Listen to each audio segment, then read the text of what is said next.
Indian Army's School of Artillery conducted TOPCHI 2026 firepower exercise in Maharashtra.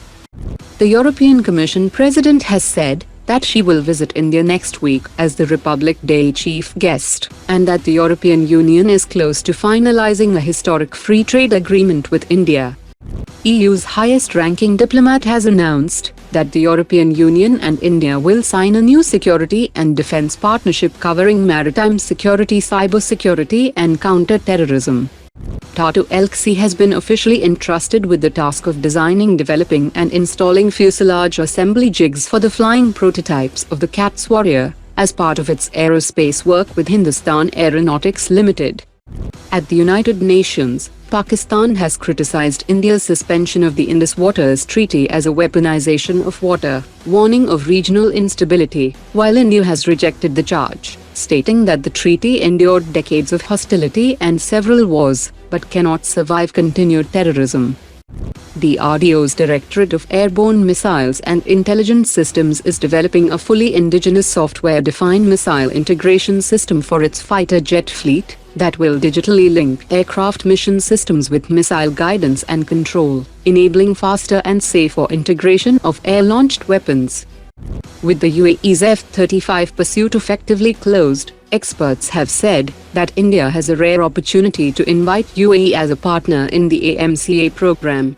UAE also operates the Rafale F-4, and a UAE stake in the AMCA could ease India's financial burden and speed up development timelines. The Indian Air Force is evaluating the German-made TAURUS KEPD 350E cruise missile as a long-range strike option, as the TOPCHI air-launched stealth cruise missile is currently limited to the 36 Rafale fighter jets. Germany is offering the 500 km range TAURUS as a complementary or alternative deep strike missile, optimized for very hard and deeply buried targets, and could be adapted on Tejas Mark 1A and Tejas Mark 2. Cost is emerging as a major consideration, with TAURUS priced at an estimated $1.1 million per missile, nearly half the $2.5 million cost of TOPCHI, offering the Indian Air Force a more affordable way to expand long-range deep strike capability across a wider fighter fleet.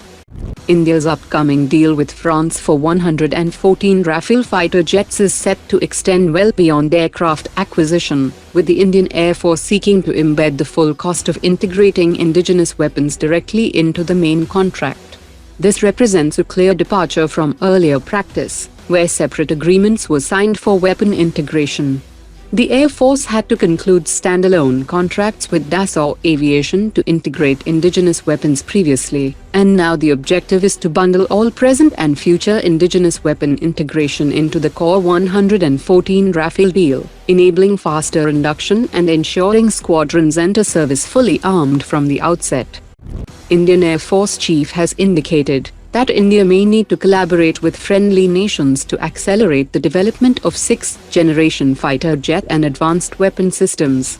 He also stated that India needs to join hands with other countries to gain timely access to new platforms and technologies, while continuing its long-term commitment to indigenous design and development.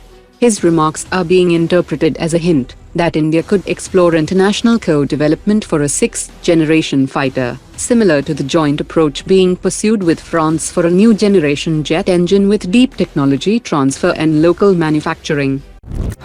Today's top 3 comments.